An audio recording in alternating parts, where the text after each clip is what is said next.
Bueno, pastor, creo que vamos a entrar entonces a un momento o un tiempo donde es más intenso. Ujú.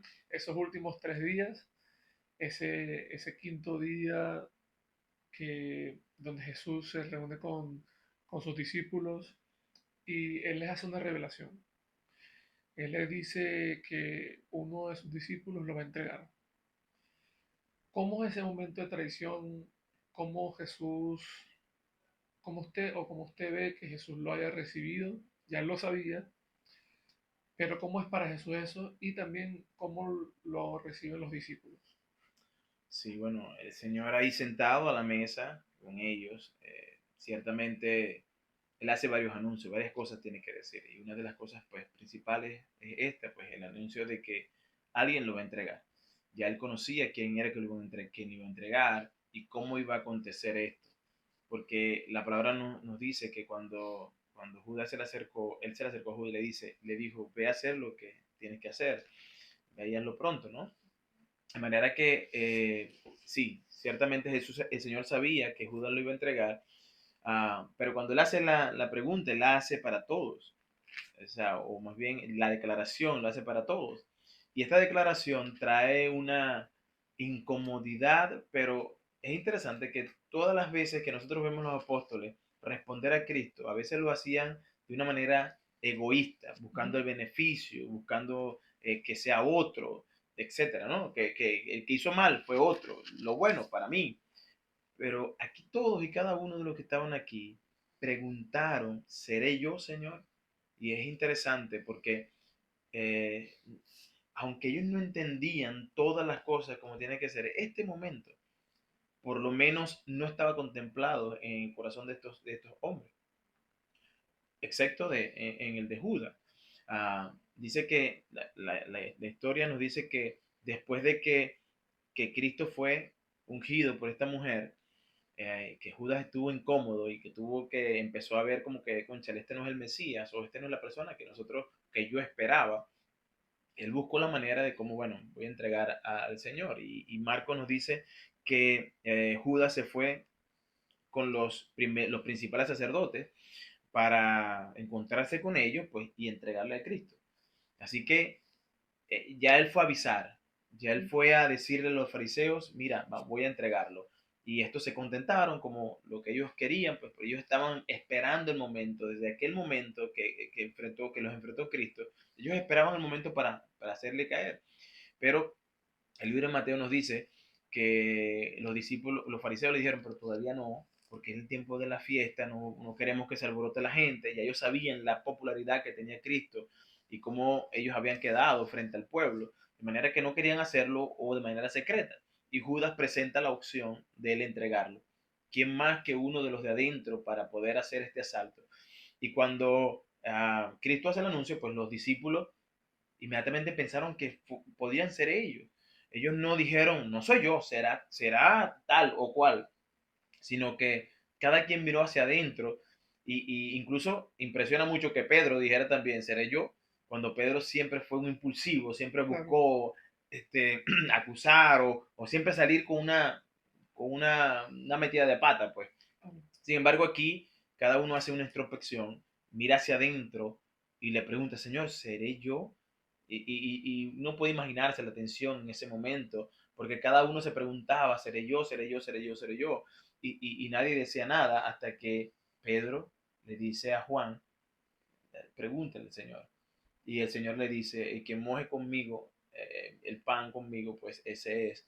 Y aún así no se dieron cuenta, porque la Biblia no dice que se dieron cuenta, sino que Eso es algo que le iba a preguntar. ¿Cómo si en el momento en el que Judas le pregunta al Señor, ¿seré yo? Y el Señor le responde, tú lo has dicho. ¿Cómo está incluso en ese momento ellos no se dieron cuenta que era Judas, pues los demás discípulos? no se dieron cuenta. Pues cada uno estaba en lo que realmente debían estar, pensando en sí mismo. Yo creo que es una de las cosas, una vez más, que nos llama a la reflexión. A veces nosotros entendemos que otro es el malo y que yo soy bueno. La Biblia nos dice claramente que no hay bueno ni a un uno. No hay quien entienda, no hay quien busque a Dios. todos se desviaron, se hicieron inútiles, dice Romanos capítulo 3. De manera que incluso los que estamos hablando ahora aquí mismo somos malos, somos pecadores y necesitamos constantemente pensar en esto para que el orgullo de nuestro corazón sea humillado y el Señor sea exaltado. De manera que ellos estaban tan metidos en su introspección, en ver hacia adentro, que ciertamente pues no pudieron ver que quien era la persona que iba a entregar al Señor, pues era Judas. Pues. Judas se levantó, Cristo le dice, ve a hacer lo que vas a hacer, se levanta, se va, y me imagino que pensaron, bueno, Judas fue a hacer algo que el Señor le mandó a hacer. Porque en Claro. ese momento que estaban hablando, pues Y él era el tesorero, que a lo mejor lo mandó a comprar algo. precisamente, y bueno, estaban en la cena, falta algo a lo mejor, no se dieron cuenta, pero ese fue el momento. A mí me parece un momento sumamente fuerte por lo personal que debió ser para cada uno de los discípulos. Dudar de sí mismo. Dudar de sí mismo. A lo mejor yo creo que ese fue un momento en el que ellos, como usted mencionaba, miraron hacia adentro, miraron a sí mismos y dijeron, pues, ¿seré yo capaz de traicionar al Señor? Mm. Y es algo que incluso los cristianos hoy en día deberíamos pensar, oye, ¿seré yo también capaz, hubiera sido yo capaz de traicionar al Señor? ¿Hubiera sido yo capaz de negar al Señor, de dejarlo solo? Y yo creo que en lo personal, como pienso que fue como la Escritura nos enseña cómo fue esa relación de Jesús tan cercana con los discípulos en ese tiempo que fue su ministerio, debió haber sido muy duro. Muy Debió duro, ser ¿no? muy duro. Y yo creo, Ale, que cuando nosotros pensamos en ese momento, y si nosotros no tuviésemos el conocimiento que tenemos ahora del Nuevo Testamento, y hubiésemos estado allí, nosotros hubiésemos sido igual que ellos en ese momento. Hubiésemos estado en la entrada triunfal y hubiésemos gritado, Hosana al que viene. Pero inmediatamente también podíamos hacer cualquiera de los que estaban allí cuando gritaron crucifícale también. Que lo traicionaron, sí, y no solamente fue Judas, porque hay una tradición que aunque fue una tradición que ya fue advertida, al final de cuentas fue una tradición, y es la de Pedro. Nosotros hablamos de la tradición de Judas, porque fue una tradición donde entregó y él, como hijo de perdición, pues se perdió. Sin Bueno, embargo, en ese mismo momento es cuando Cristo se levanta y hace otras declaraciones. Y una de ellas es la que dice que el Hijo del Hombre va a ser entregado, va a ser torturado en manos de este pueblo, etc. Y Pedro se levanta ahora a decir, no, Señor, bueno, no te acontezca así.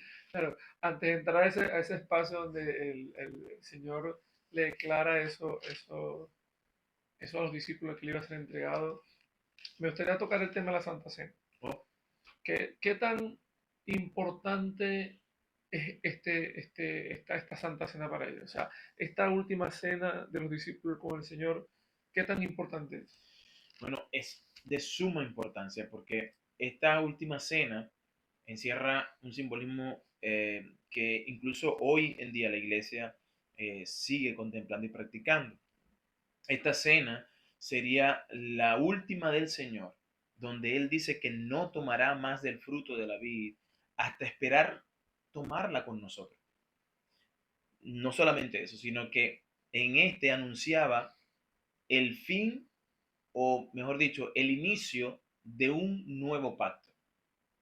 Y no es más que la continuación o el desenlace o vamos a decir la cúspide de este pacto que Dios había hecho desde antes de la fundación del mundo. Él había prometido salvar a las personas que iban a pecar.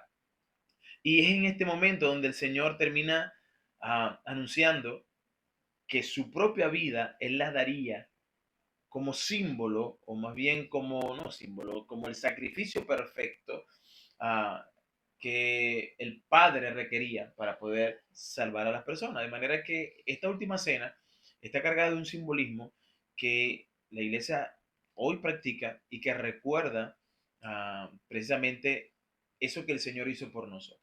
Y es interesante que cuando, cuando Cristo está siendo el anuncio de que su cuerpo va a ser partido, él toma el pan y lo parte y dice, este es mi cuerpo que por vosotros es partido, y luego toma la copa, que toma, este es mi sangre que por vosotros es derramada. Siempre me llama la atención el hecho de que cuando el pueblo de Israel, porque la cena en sí tenía un simbolismo detrás, Claro. el hecho de que ellos deben recordar cómo el pueblo de Dios fue esclavo y cómo Dios lo sacó de Egipto y lo Mm. trajo a la tierra prometida. En ese momento se hizo la primera cena y Dios le dijo cómo hacer la primera cena, un Claro. cordero, es verdad que debía ser sacrificado de la manera que a veces se tenía que hacer de un año, tenía que comerse de una manera apresurada, con ciertas especies, etcétera, etcétera. De manera que en esa primera Pascua estaba ocurriendo algo en Egipto y era la mención, o más bien era el hecho de que Dios estaba enjuiciando o mostrando más bien a Faraón que él era Dios. Y no solamente a Faraón, sino al pueblo de Israel. Con 10 plagas lo hace. Y la última plaga específicamente es la muerte de los primogénitos. Mientras que la plaga iba a pasar por las casas de todos los egipcios o de todo el pueblo, incluyendo el pueblo de Israel, ah, buscando al primogénito de cada casa. Bueno, el pueblo de Dios debía estar sacrificando un cordero sin mancha. Sí. Con la sangre del cordero debía ser mojado en un hisopo y lindar de las puertas debía ser sumergido, mojado con la sangre. Tipificando con esto que ahí había muerte. Cuando el ángel de la muerte pasara por estos lugares, iba a ver sangre en ese lugar, haciendo ver de que alguien murió allí. Por tal motivo no podían tomar a más nadie, haciendo la sustitución del cordero un momento crucial. Y cuando Cristo ahora está en este momento anunciando esto, Él está anunciando es eso. Aquello que en el tiempo pasado se hacía se hizo como símbolo de que la muerte no nos tocaría porque alguien había muerto, ahora iba a ser el Cordero Pascual, ese Dios que se hizo carne y que tomó la forma de nosotros como seres humanos, sin pecado, pero que tomaría nuestros pecados para ir a la cruz. Bueno, él estaba diciéndole, por ustedes ahora está instituyendo aquí ese mejor pacto. Anteriormente había un pacto que decía que el hombre debía, por estas cosas, debe vivir. El hacer, el hacer, el hacer. Pero ningún ser humano pudo hacer lo suficiente para poder agradar a Dios. Solo el sacrificio de un cordero sin mancha podía aplacar la ira de Dios. Bueno, en este caso, el cordero pascual, Cristo, el cordero que quita el pecado del mundo, como lo dijo Juan, estaba allí diciendo, mi cuerpo será partido, mi sangre será derramada, para que así como en la primera Pascua, la muerte no venga sobre ustedes, no vino sobre los primogénitos, ahora todo aquel que ponga su fe en mí, la muerte no pasará por su vida. De manera que es un cuadro hermoso donde nos recuerda, o les recuerda a ellos, les recordó a ellos lo que pasó en Egipto, pero lo que iba a comenzar. Y nos dice a la iglesia hoy, pues que es un tiempo donde nosotros recordamos ese sacrificio perfecto de Cristo y cómo Él vivió una vida sin pecado, pero que al mismo tiempo tomó nuestro lugar en la cruz, padeciendo y sufriendo todo lo que debíamos padecer nosotros. De manera que es muy importante, es suma importancia. Y nosotros como iglesia, el mandato es a celebrarlo constantemente. Todas las veces que nos reunamos, dice el Señor, y cuando lo hagamos, recordemos, para memoria debemos hacerlo, recordando lo que Cristo hizo por nosotros, de manera que recordamos el Evangelio en esos momentos. Sí, la verdad que es un cuadro hermoso, como usted estaba mencionando, y es un cuadro a mí me vuela la cabeza porque el hecho de que Dios desde un principio estipuló todo, escribió toda la historia, todo lo que iba a pasar y cómo todo está relacionado y cómo todo lo que, esas costumbres que practicaban el pueblo de Israel eran sombra de lo que había de venir y Sí. que se iba a cumplir en Jesucristo, en ese plan perfecto que tuvo ese, ese fin en Jesucristo.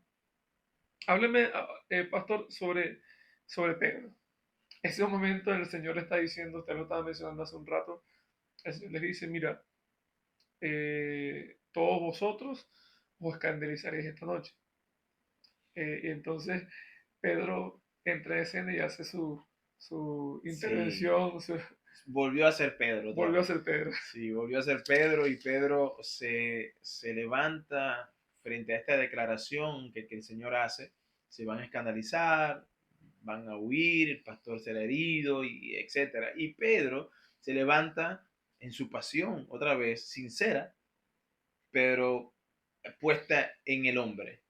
Su pasión por el Señor, pero con una confianza en la carne. Y Pedro se levanta a decir, no, no, Señor, no, no te va a acontecer eso porque yo te voy a defender, yo voy a dar mi vida, yo voy a pelear por ti. Pero no solamente Pedro, Pedro habló por todos los demás, porque los demás no dijeron Pedro, no, simplemente asintieron, todos los demás pensaban lo mismo. Claro. De manera que cuando uno se pone a pensar, bueno, Judas sí lo traicionó y todo lo demás, pero todos los demás lo iban a dejar solo, como él lo había predicho también. Él acaba de decir esto, pero es Pedro quien se levanta y dice todas estas cosas. Y luego vemos, pues, en el caminar del día o de la noche, vemos la trágica, bueno, sí, trágica, porque Pedro sufrió ese momento difícil Lo pasó mal. y la pasó bastante mal porque se dio cuenta que en su carne no hay nada de fortaleza. Bueno, y eso también nosotros debemos asumirlo nosotros hoy. Nosotros no podemos pensar que nosotros por nuestra propia fuerza podemos lograr algo. Es decir, no podemos alcanzar a Dios. Y todas estas tradiciones que en Semana Santa se dan, todos estos ritos, gente camina desde sus casas hasta ciertos lugares de iglesia, se flagelan y hacen promesas buscando el favor de Dios detrás de todo esto. Bueno, Pedro quizás quiso agradar a Cristo, buscando el favor de Cristo, diciéndole, no, Señor, yo no me voy a escandalizar, yo voy a pelear. Pero Cristo conoce todo, Cristo conoce el corazón. Y le aclaró a Pedro, Pedro, tú me vas a traicionar, tú me vas a negar 3 veces antes de que cante un gallo, 3 veces antes de que cante el gallo. Y la idea es que luego el Señor dice, le da una declaración de consuelo, pero confía, o sea, tranquilo, yo he rogado al Padre para que no entre. Y luego le da un mandato, yo lo he hecho, pero te mando a ti, Pedro, velad y orad para que no entre en tentación. Y claramente Pedro hizo caso omiso a eso. Y bueno, vemos la historia trágica de Pedro negando al Señor, diciéndole, enfrentando inclusive en ese momento, enfrentando a una mujer que es la quien lo confronta, una mujer que no, su testimonio no era nada confiable. Primero porque era mujer. En el tiempo bíblico las mujeres Claro. no tenían una voz ni voto. Aparte, era una sierva. Es decir, por ser sierva, menos tu testimonio cuenta. Ajá. Y aparte de eso, era Pedro y ella. Ella no tenía ningún arma para atentarlo. Y Pedro una y otra vez lo niega. Incluso en la última, sí, Pedro lo negó de manera progresiva en aumento. Y en la última negación, Pedro maldice con maldición. Dice que él no conoce a Cristo. Y Cristo le dijo antes de que lo negara, le dijo, tú me vas a negar, pero yo he rogado al Padre. Y cuando todo haya pasado, nos vamos a encontrar en Galilea. No te preocupes, nos encontramos en Galilea. Como diciéndole ya, ve, yo voy a pasar por todo esto. Tú vas a hacer eso, pero a pesar de eso, yo te voy a esperar allá. Tú vas a estar conmigo, asegurándole a Pedro que su carne, su debilidad, su fuerza es nada, que es en la fuerza del Señor que podemos. Y al final de cuentas vemos a Pedro negando al Señor y luego llorar amargamente y luego lo vemos en la resurrección buscando al Señor, confiando otra vez en Él y luego vemos un Pedro nuevo. Sí, es bastante fuerte porque a veces como cristianos somos tan, pero tan Pedro, Ujú.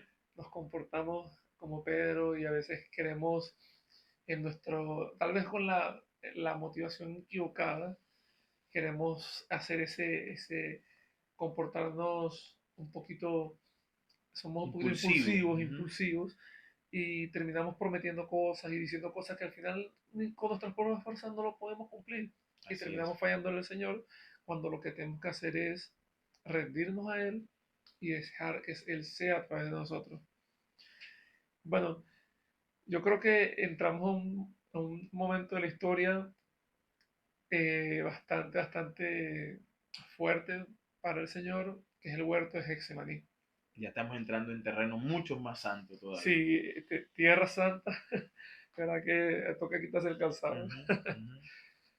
El huerto de Getsemaní, el Señor se toma un tiempo para orar, toma solamente 3 discípulos. ¿Y qué nos puede decir de ese tiempo, pastor? ¿Cómo comienza el Señor Jesús y con qué propósito él lo hace? ¿Por qué el Señor Jesús se toma este tiempo en el huerto de Getsemaní?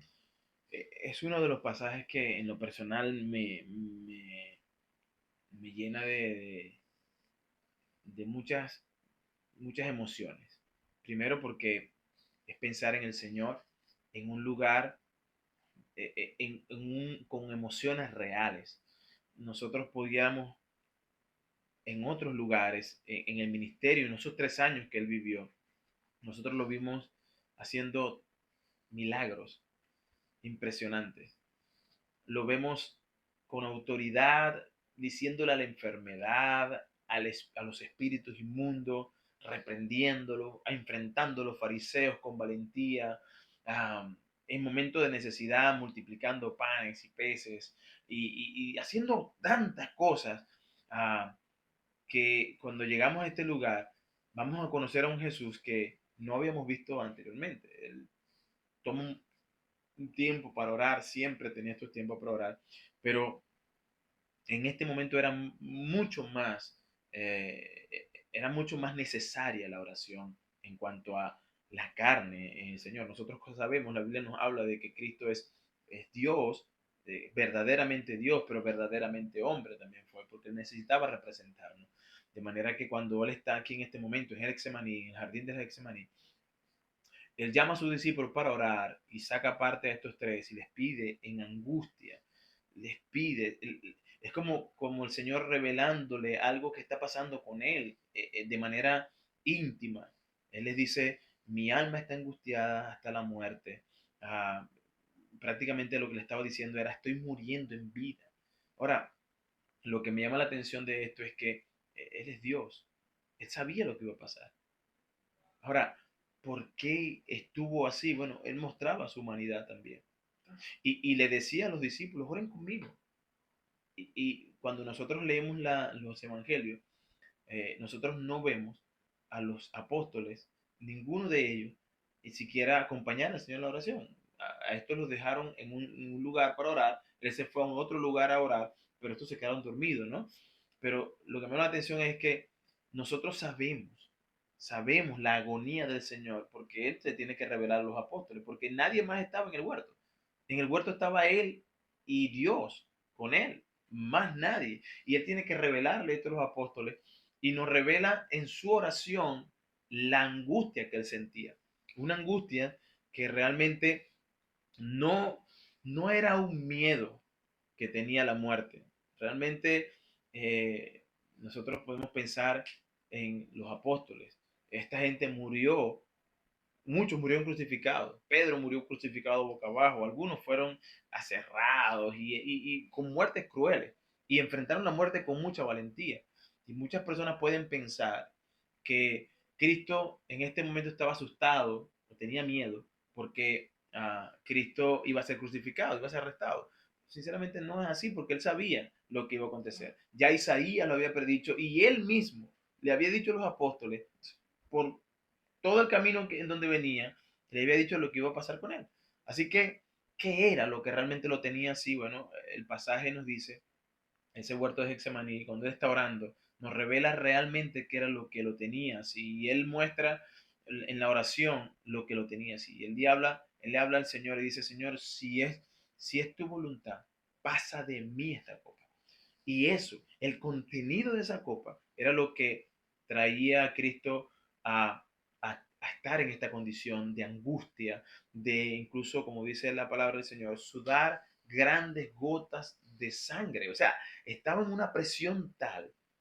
¿Qué era lo que lo tenía así? Bueno, era precisamente el contenido de esta copa lo que lo tenía así. Pues él dice, Señor, si es posible, pasa de mí esta copa. Y el punto de esto es que cuando nosotros revisamos el Antiguo Testamento, uno revisa Isaías, Jeremías, a Ezequiel, uno ve la copa, el cáliz, como se menciona en Isaías, lo que contenía el cáliz era la ira de Dios.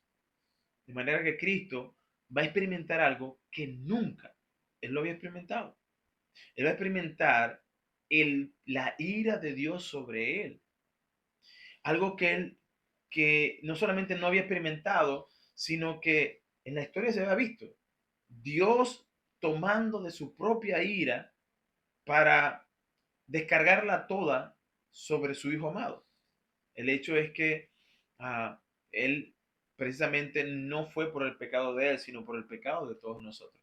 La idea de esto entonces me lleva a pensar que en el jardín hay una realidad, es Cristo siendo humano, siendo representándome a mí y a ti, a todo el ser humano, representándonos allí, mostrando esa debilidad humana como cuerpo humano que él tenía. Y su angustia fue real, no fue fingida, fue algo real. De manera que él termina orando al Señor 3 veces. Si es posible, pasa de esta copa. Si es posible, pasa de esta copa. Y la realidad es que al final él hace lo que realmente entiende que debía hacer. Dios responde esa oración. Cristo la hace y al final nunca pidiendo hacer la voluntad del mismo, sino la voluntad del Padre. Señor, pero no sea como yo, sino como tú. Haz tu voluntad, que no sea mi voluntad, sino la tuya. Y el Padre le responde. Y es interesante que el Padre le responde diciéndole que no. La primera vez que Cristo escucha un no del Padre. En otras ocasiones, nunca. Cristo oraba y eran respondidas sus oraciones.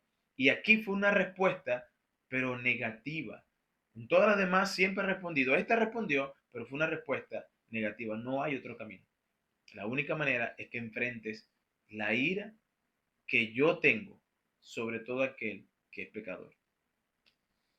Es difícil, muy, muy difícil no emocionarse al ver este Jesús humano, Mm, este Jesús auténtico, así es. que sufre, Ujú. sufre por lo que está a punto de pasar. Y me quedo con el pasaje, el versículo 45, que dice: Aquí ha llegado la hora y el Hijo del Hombre es entregado en manos de pecadores. Así es. Y cuando tú piensas que Él no se está refiriendo a los fariseos, Mm, ni al pueblo, ni a Roma, Él se está refiriendo a nosotros, el pueblo por el cual Él se está sacrificando, así es. por el cual está dando su vida, y es donde nosotros tenemos que reflexionar y poner nuestras barbas en remojo para pensar en ese Jesús que lo hace voluntariamente, Así es. en sumisión al Padre, voluntariamente. Sí, porque en ese pasaje también vemos la otra parte, o sea, vemos a Jesús comprometido con ese, con ese mandato de hacer la voluntad del Padre, pero también vemos a la humanidad en el hecho de Pedro, de Jacobo, de Juan y de los demás discípulos, de, de debilidad en el sentido de que no podían estar una hora. Cristo le reprocha eso. No Sí. pueden estar conmigo una hora orando. Y allí donde nosotros podemos entender, ciertamente somos débiles. No podemos, necesitamos con urgencia al Señor. Y yo siempre pregunto, si Cristo estuvo en esta situación al enfrentar la ira de Dios, ¿quién se cree? ¿Quién te crees tú, pecador, que no vienes a Cristo en arrepentimiento y fe? ¿Que eres más fuerte que el Señor? ¿Que soportarás la ira de Dios y aún permanecerás de pie? Bueno, si el Señor, Dios Todopoderoso, que se encarnó, ciertamente estuvo en angustia al solamente pensar en lo que iba a enfrentar, bueno, eso debe darte una imagen, debe darnos una imagen de lo que será ese día del juicio contra aquellos que no vinieron a Cristo en arrepentimiento y fe. Debería darnos una imagen. Sí, yo creo que nosotros lo vemos claro, Así nosotros lo es. vemos claro porque lo hemos estudiado, la misericordia del Señor que ha quitado la venda de nuestros ojos y ha ablandado Ujú. esos corazones de piedra lo suficiente como para que sean sensibles al Evangelio, a su Evangelio.